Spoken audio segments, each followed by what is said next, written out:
Hello guys, welcome to our comprehensive full stack web development course.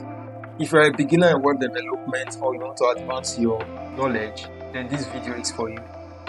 In this video, we'll be learning how to build web applications. We're going to be learning front-end languages like HTML, CSS, and JavaScript. Then we're learning backend languages as well using Python and Django. By the ending of this video, you should be able to build any web application of your choice using the knowledge that you've gotten from this video. If you are new here, make sure you subscribe to my channel. Alright, web development is divided into two parts. We have the front-end development and the back-end development. The front-end development are the things that you can visually see in your website. I mean the colors, the text, the fonts, the shape and everything. Anything that you can actually see in your web page that makes it beautiful.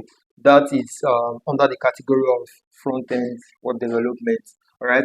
While for the back end, it has to do with the logic, like storing of data in your database, pulling data from your database, validating forms and all that. Anything that have to do with logic or storing of data, it's under the category of backend development. And in this video, I'm going to be learning the both of them.